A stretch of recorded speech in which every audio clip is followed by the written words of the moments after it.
I want to thank all of my friends and colleagues for coming to this very important conference and set of discussions.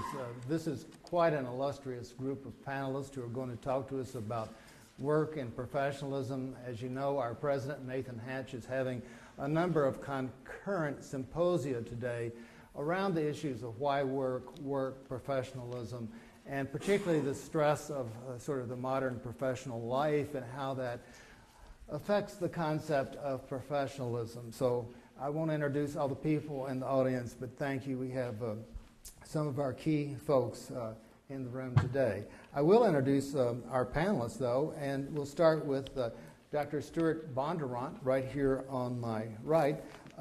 As most of you know, Stuart is a North Carolinian and former dean of the University of North Carolina School of Medicine.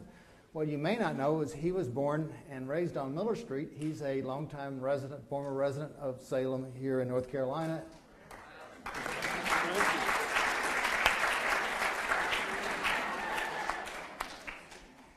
Last night we started talking something about Moravians, and I quickly found out this Stuart knows a lot more about Moravians than the rest of us, including his great-grandparents who settled here. And so we then shut up and we listened to Dr. Bondurant.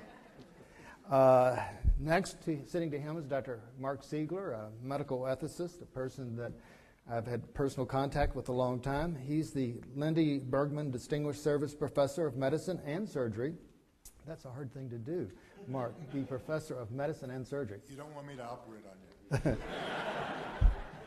He's at the University of Chicago, and he's the director of the McLean Center for Clinical and Medical Ethics.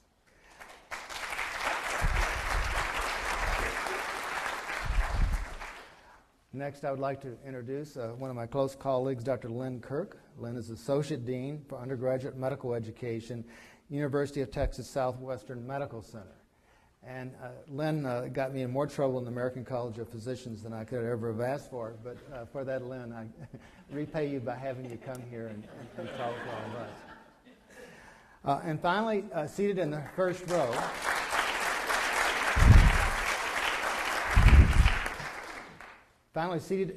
row, with a little bit of a foot issue, recovering from surgery, is Dr. Darrell Kirsch.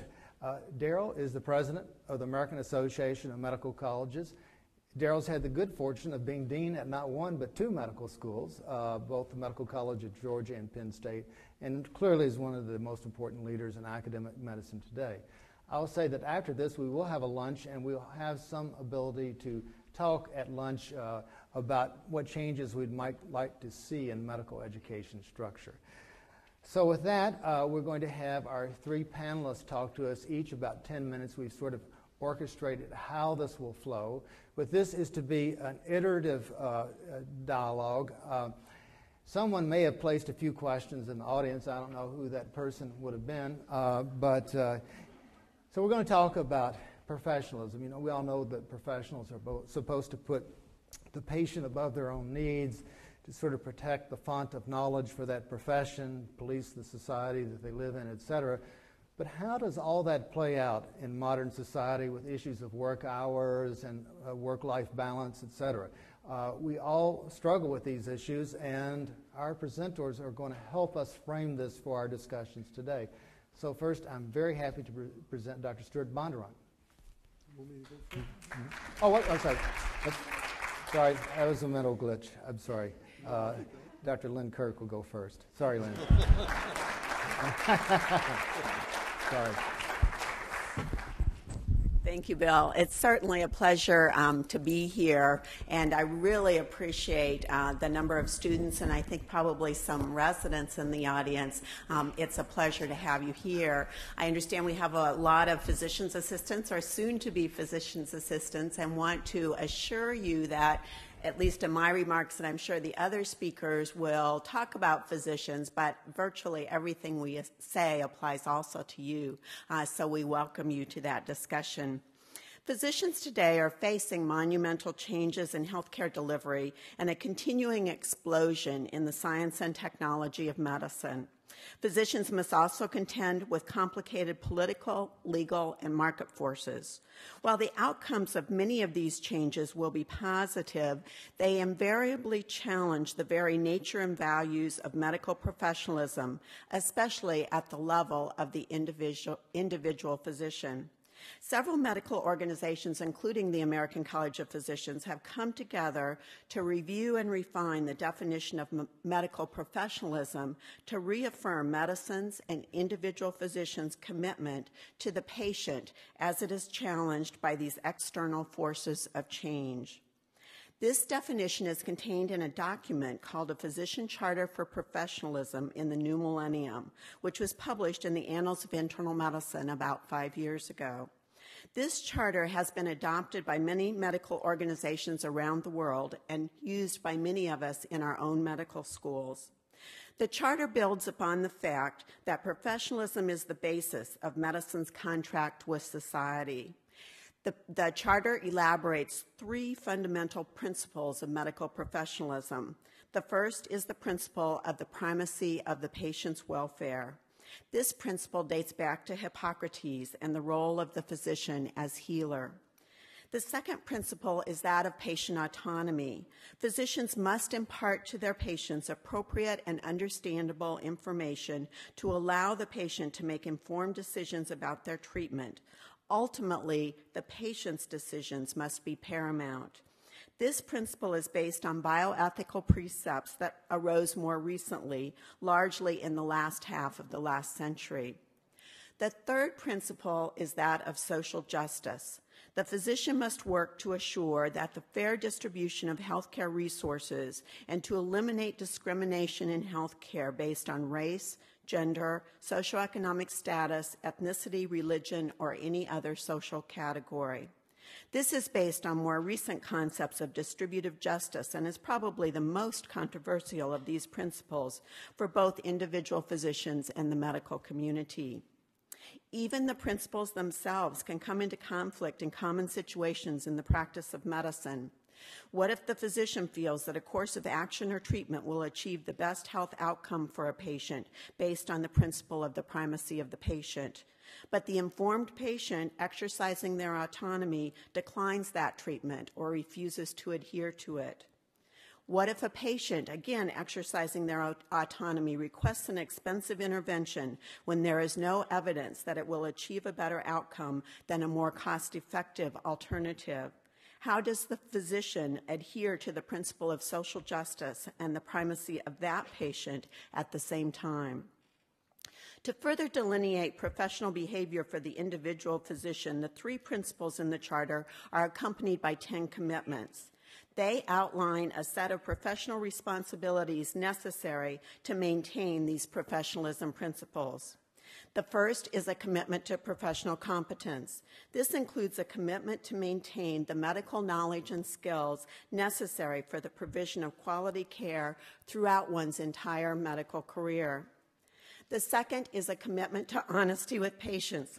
Excuse me. Patients must be completely and honestly informed about the treatment the physician is recommending before the patient agrees to that treatment and during and after the treatment occurs.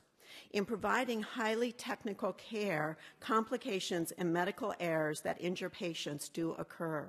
Whenever such errors or injury occur, patients must be informed promptly. Failure to do this seriously compromises patient and societal trust.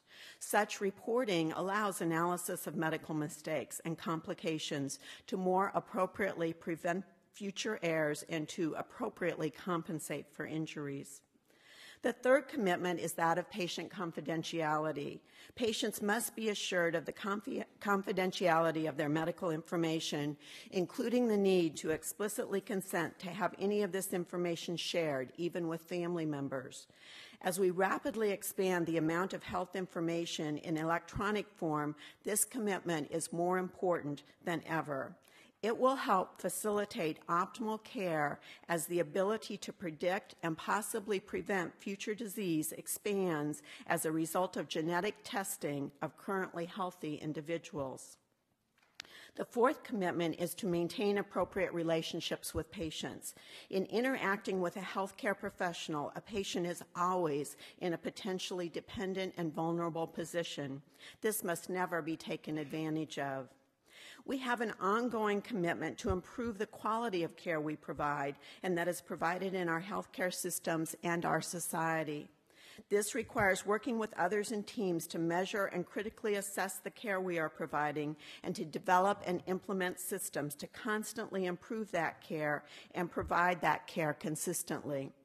This includes a need to share the information on the outcomes of the care that we provide in a way that is valid and reliable and can inform patients' decisions about where they receive care and what care they choose to receive.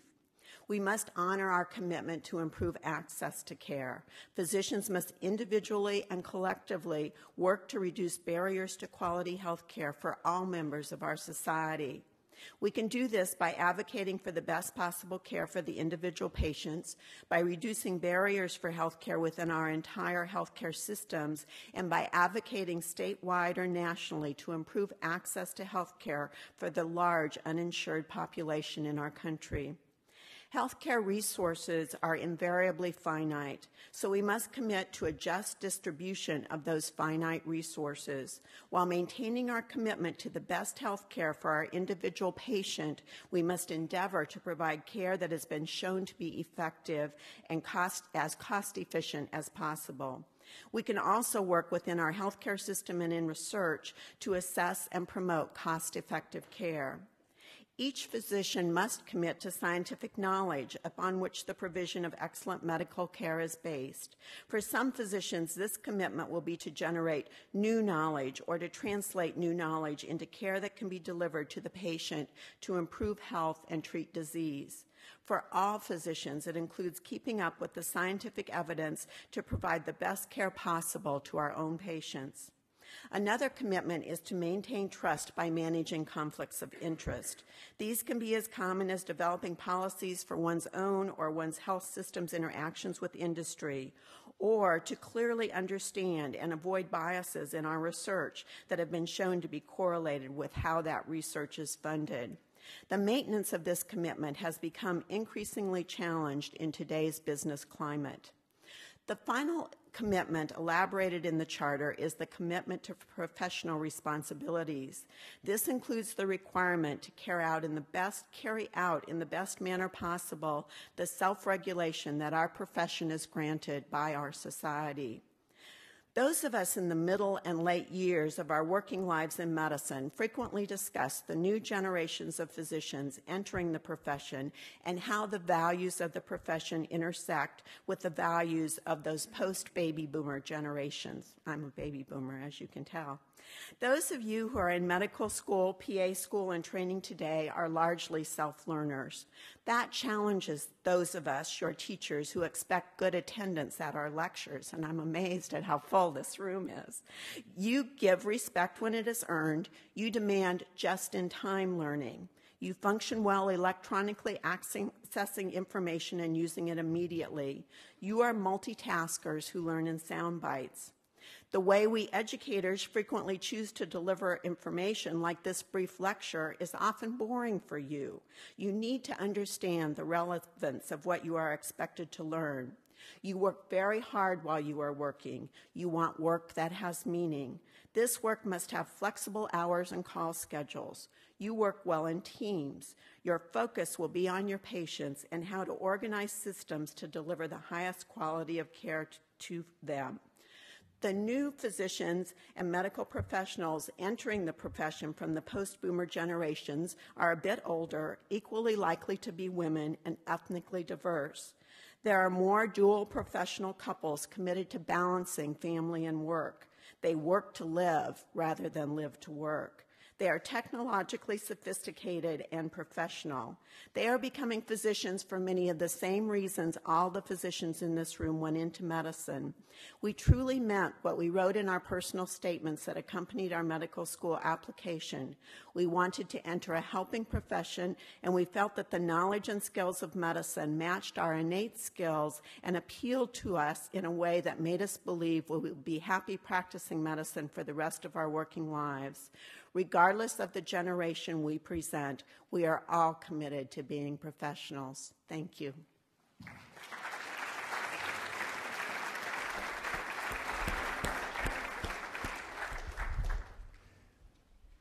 We will hold questions for now. It's my pleasure to introduce Dr. Mark Siegler, who's going to expand on some of these concepts. Mark?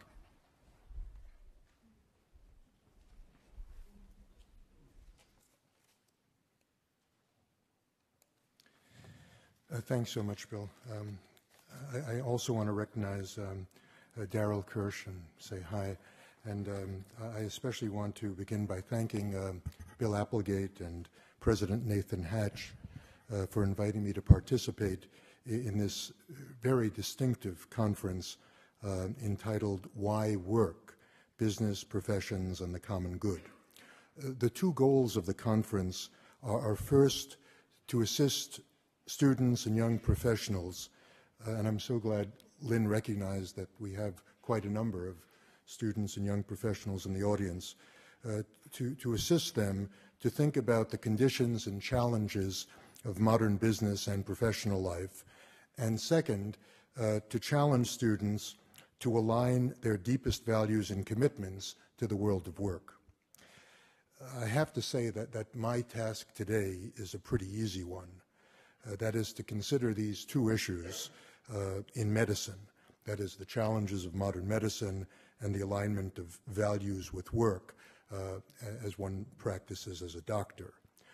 Before I tackle the modern challenges in medicine, let me make a few brief historical comments. Medicine is an ancient and respected profession. Its origins, so far as we know, date back at least 6,000 years in China and Egypt. Every society we know of in history, or for that matter in the modern world, has some kind of medical or healer system. Medicine has a rich literature in the Old Testament and later in Greek Hippocratic writings.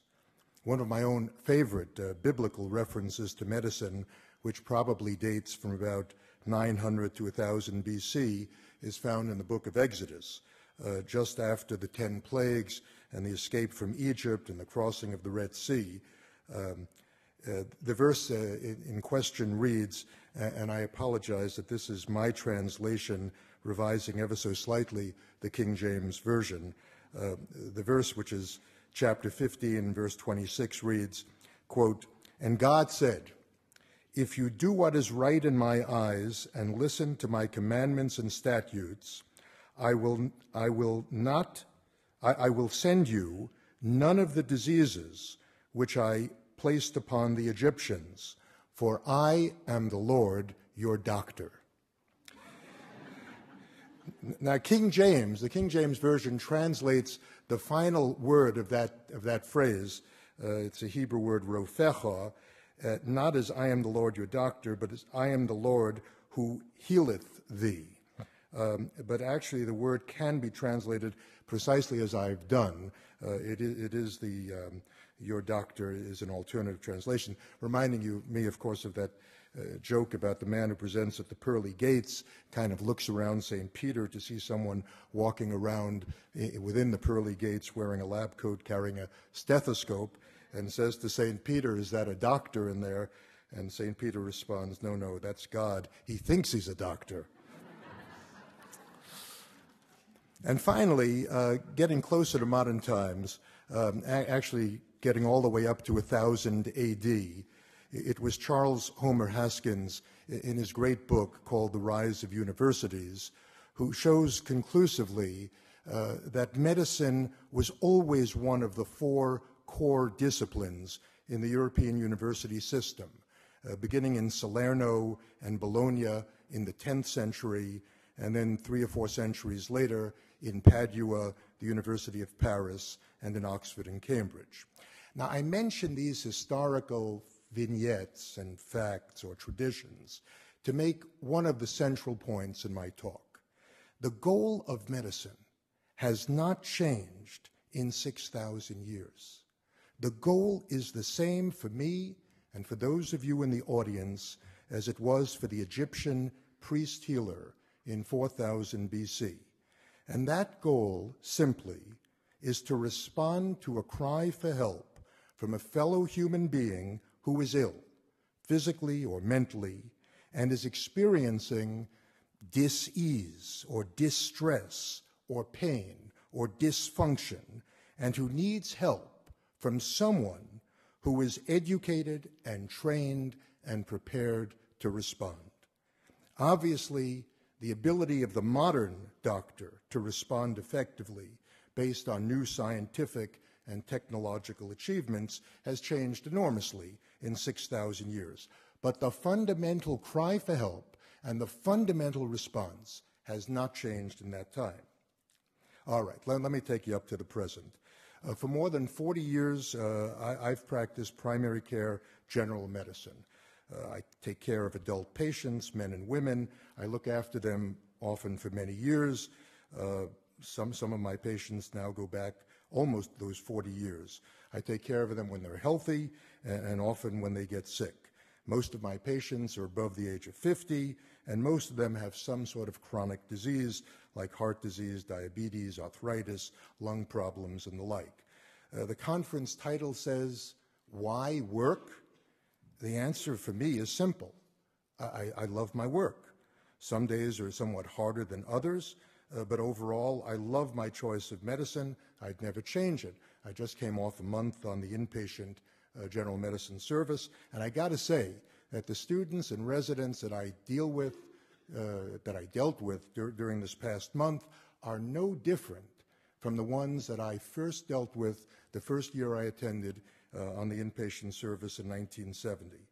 I often think at the end of a day of work that there are very few jobs in the world where you can work as hard as you want all day, and you know when you come home that your work was directed at doing good for your patients. There was no cheating, no double dealing, no screwing your buddies. It was just working hard to help others. It's an incredible feeling. I can't imagine a better life choice for a profession. And as I say, if in 6,000 years things haven't changed, they haven't changed in 40 years either. The fundamentals are there. Now, I understand that compared to when I started medical school 45 years ago, medicine faces new problems, new challenges, access to care for the underserved. Lynne has referred to a number of these. Cost of care for all of us, quality of care. You heard Dr. Kirk speak eloquently about how medicine is beginning to respond to these challenges by developing a new focus on professionalism, a professionalism that serves as the basis of medicine's commitment to the broader society.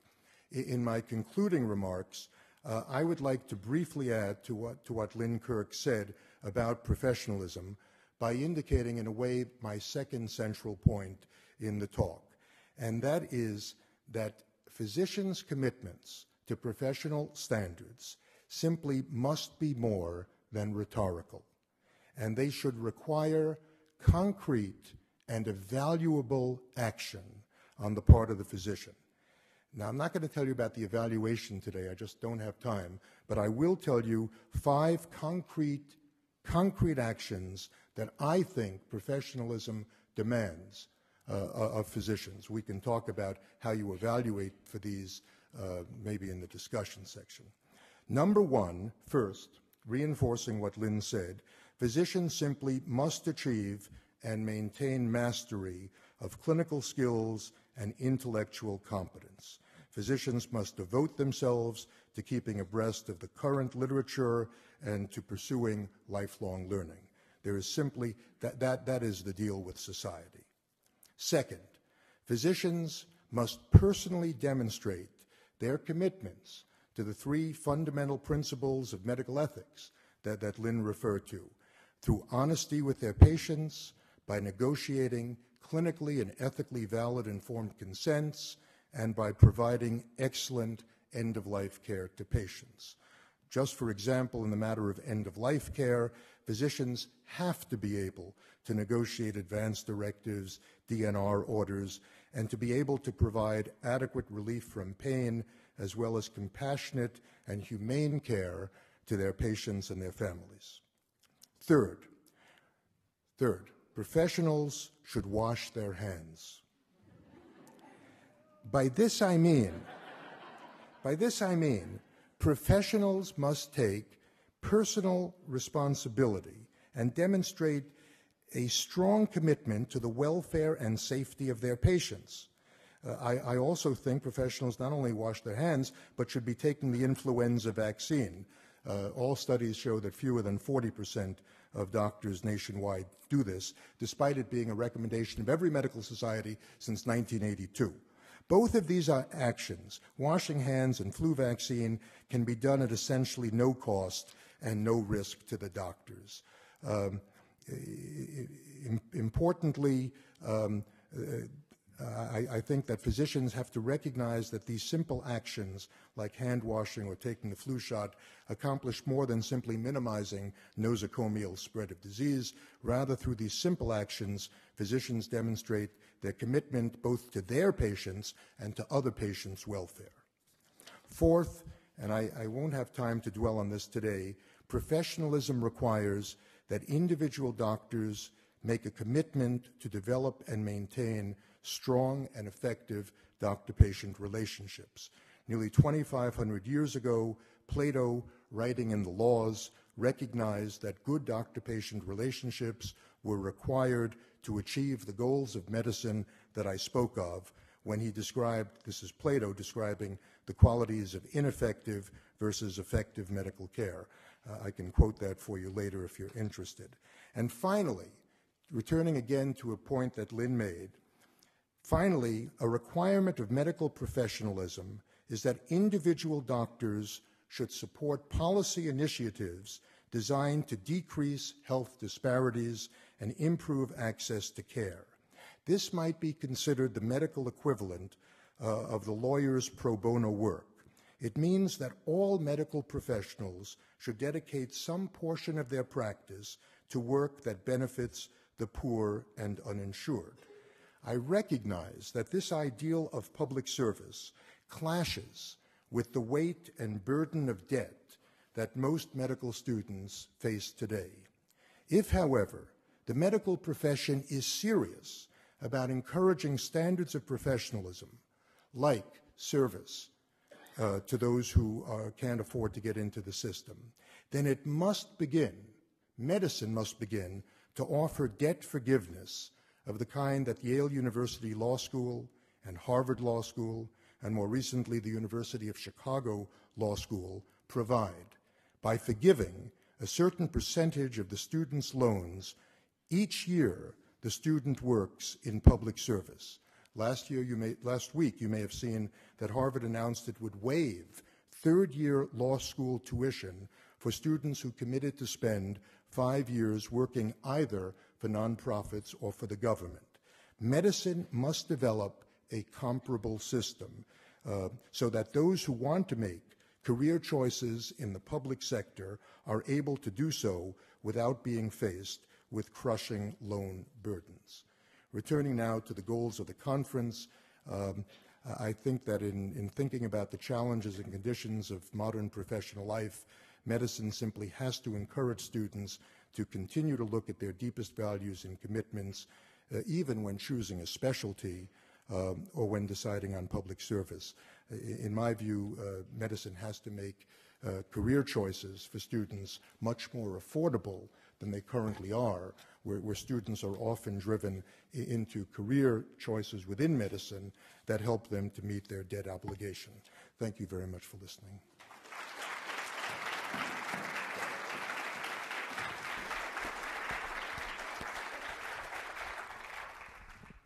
Thank you, Mark, and obviously those of us who are medical education experts have our own responsibilities in terms of debt and tuition. Now Dr. Stuart Bondurant is going to talk about moving into the current time and beyond. How do we work all this out? Dr. Bondurant.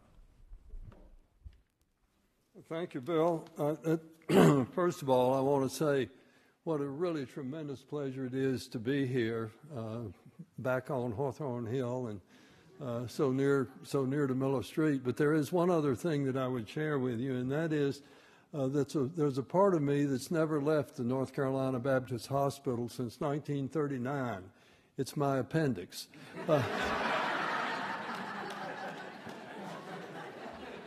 All these years, I have felt that appendix lay in the basement, down in the very basement, in a jar, and I'm sure it's still there, and I think I feel a twinge in my right lower quadrant, which says someone you know is nearby. It is a great pleasure to be back, and I need to say that having been here when Wake Forest moved to Winston-Salem, and Coy Carpenter, who I knew well, was the founding dean, as I'm sure you all know, and Tinsley Harrison and George Harrell were chairs of medicine in those days.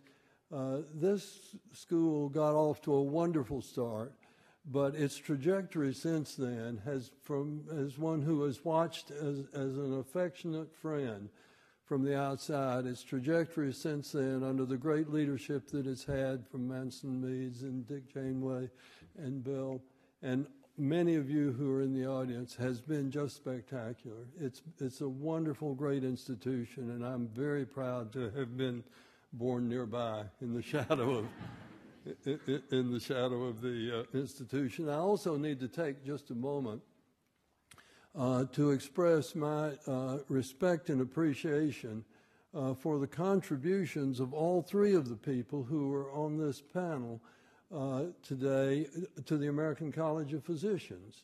As you know, as Bill Applegate said, he is now chairman of the Board of Regents of that organization, which is the key policy setting leadership. Lynne has been president of the organization, which is a key position, and Mark has given generously and vitally to the work of that organization on ethics. I believe overall that the American College of Physicians has been a real model of how professionals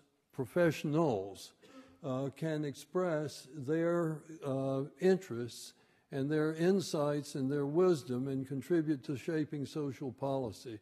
And so I welcome the opportunity to congratulate all three of you for your contributions to that organization.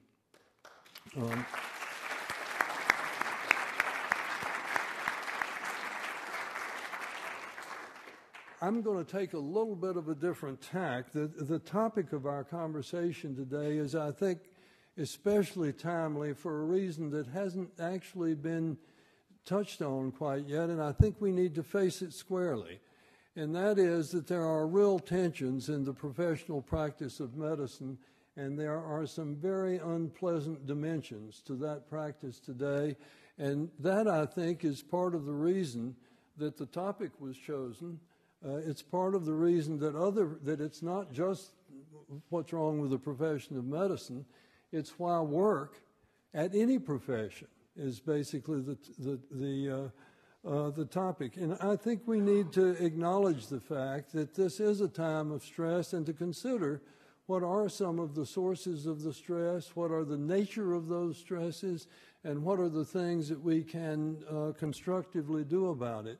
So I'm in danger of descending from the sublime to the ridiculous, but my bottom line is that I would identify myself as strongly as I know how with the descriptions that Lynne and Mark had made of what medicine is and what it should be and what it is, both. It's both of those, because it is the moving descriptions that Mark made of his clinical practice and his relations to his patients. On the other hand, we have to say that many good, committed, and experienced doctors are discouraged.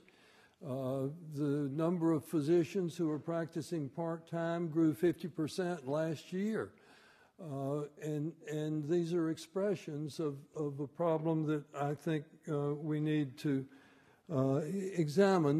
They frame the question of why work.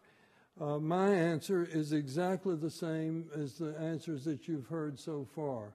I think that the rewards that come from the practice of medicine, both for between individuals in terms of the doctor-patient relation and with populations, and I'll get to this a little more, in terms of the impact that we can have on populations, are in themselves so valuable and so rewarding to some of us, not everyone, but some of us, that they are a reason for doing it. My main reason for optimism about the future of medicine is my conviction, like that of Mark and Lynne, that the basic moral values of medicine will go on in perpetuity as far into the future as we can see. On the other hand, the conventions by which we exhibit these moral values will necessarily be influenced by culture, by technologies, by financing, by organization, by a whole host of other factors. And the nature of those intervening factors between the moral values and the actual performance are the things that seem to condition the quality of life and many of the rewards of the practitioner. And it seems to me that it's in those areas that professionalism is under most criticism and concern today. One point I'd like to insert here, and I won't have time to come back to, and that is it's interesting that this is a conference directed at all of the professions, not just medicine, meaning that other professions find themselves under similar stress. And I believe that some of the reasons are common across the professions. For example, some people express concern that the clinical transaction, as Jerry Varandas calls it, has become a commodity. The commodification of clinical practice is a way of describing some of the angst that exists. There are very close similarities between those concerns in medicine for the commodification of the act of patient care to the billable minutes that the lawyers use. And there are also analogies to things that go on in the clergy among ministers as they have become more and more specialized with more and more task orientation and more reward. The three classical professions all have some of the same characteristics. And so I've been led to wonder, and I just float this out to invite you to think about it too, to what extent some of the angst and tension between our professional practice today and what we would like it to be is due to the fact that our culture has changed, and that being a cultural change, it permeates more professions than just medicine. And as we think about how do we improve the quality of our professionalism, we need to examine not only medicine, but law, the ministry, banking, insurance, business, industry, the whole spectrum of human activity and the nature of the tensions that exist within that spectrum. There may be lessons there that can be learned, and we shouldn't feel necessarily uniquely persecuted because we are at this point experiencing some of these tensions. I think that there are a number of changes that are very likely to take place in healthcare practice, and many of these are so conventional that they will not be startling to you. But I thought it might be useful, just by way of setting the stage for future discussion, to run through very briefly several of them And just to list some of the things that are sources of pressure, and I do this in part because these are areas in which it's conceivable that we make a difference, that we can make a difference. So let me start by saying that I believe that we are evolving a healthcare system. Now, it's not a smooth evolution, and like other forms of evolution, there are starts and stops and plateaus in the movement toward a system, but I will assume that I believe that we are, in fact, evolving toward a system from, and if you look back 20 or 30 years, to a time when solo physician practice was the model.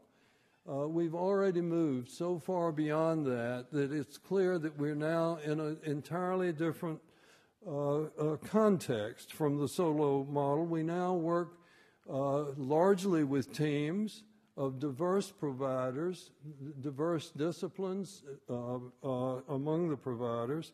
We will be moving, I think, from a series of independent groups to an integrated system of multiple groups. And I even think that the academic world, Darrell, is one that needs to be involved in this more than it has been in the past. The possibility of an academic system is one that I think is worth considering. A second change or changes in the doctor-patient relationship. And some of these Mark alluded to correctly that they are further along in his practice than I think they are in many practices.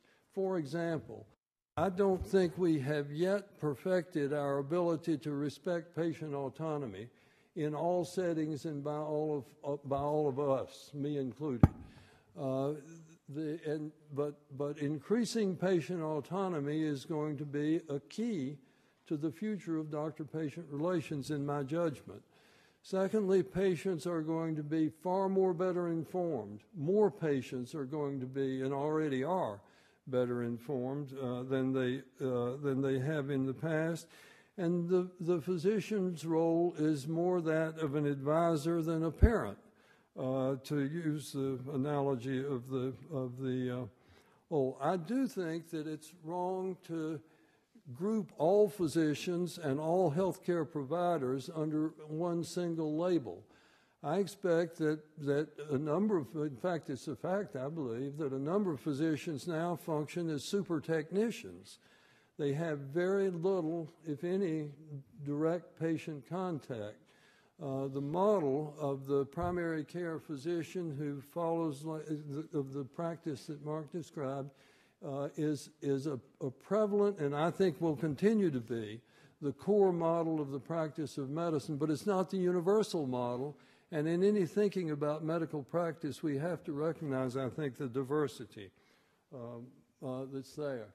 The third change that I think is going to be immense is a change in the scope of medical practice. And I would even in this say the scope of health care practice rather than medical practice, because I believe it will be health care practice, and it will include an emphasis on prevention and the incorporation of prevention that goes far beyond anything that has been done in the past. I would imagine that a system could develop which would offer cradle to the grave individual genomic and environmentally based prevention and treatment for all reasonably susceptible, for all conditions reasonably susceptible to intervention. And let me just put a hint there. One of the reasons I said to limit that to conditions reasonably susceptible to intervention is because I don't think we can afford to take care of all of the possible health-related conditions of our population. And later I will say something about the need to have some means of making the decisions. The change in the scope from medical practice to health care is so eminent that I came across a cartoon in this week's issue of the New Yorker, which I think describes the fact that in many circles, these concepts are looked at a little differently. Let's see. Now I've done it. That's all right. I'll just let me go on. I had several more. First of all, are the new technologies and new science and new technologies that will be powerful and I think more dispersible. And when combined with information management systems, will mean that our healthcare system will have great power in any site that we choose to put that power in.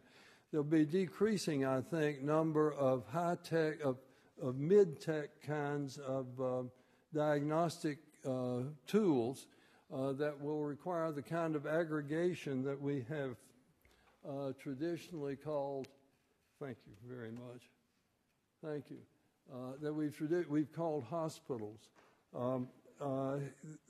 The fifth one is the changes in demographics and the needs and demand for health care. And I won't elaborate on this except to say that our population is now much more urban, aging, and as you know, healthy. Although there are many, many who are rural and poor and with multiple chronic diseases and will be with us for a long time to come. But the distribution of the workforce will, I think, have to change in response to that, and that's indicated by the next one as we all anticipate a shortage of healthcare providers, or that the current shortage will continue and will become more severe. I expect that the boundaries between disciplines and professions will shift in response to demographic changes, in response to the different types of illness, emerging illnesses of one kind or another. And so this is will be another source of stress on the practice of medicine. And finally, healthcare financing, the strategies for funding and allocating money. And it seems to me that whatever strategy is selected for funding will ultimately determine the accountability within the system. And the accountability within the system is likely to ultimately determine the nature of the governance of the system. And I have to say, from my own personal point of view, it doesn't matter so much whether it's publicly or privately owned, or because it's going to be a system that will have to be governed. If it operates, if it's a system, it will have to be managed and governed according to some standards of accountability. And the way those standards are put in place will be central to the professional practice of all healthcare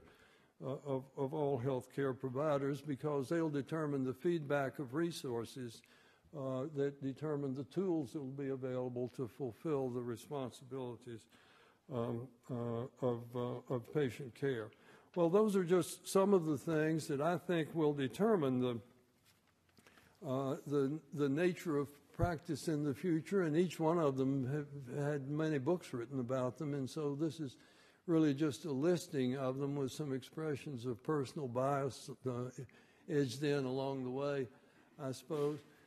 But I would just come back in closing to my final statement that we've had two beautiful introductory statements from Lynne and Mark that describe the reasons for being a healthcare provider, and the reasons that I think in the future, regardless, will still be there. Those reasons will be as solid as they've ever been.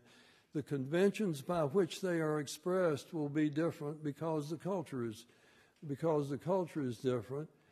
To some extent, those conventions are within our control. We can at least influence them as professional groups. To a larger extent, they'll be socially determined. But the bottom line of it is, I believe that those conventions can be and will be acceptable, and that the answer to the question of why work is exactly the one that Mark gave, and that is because there are people who need us. Thank you.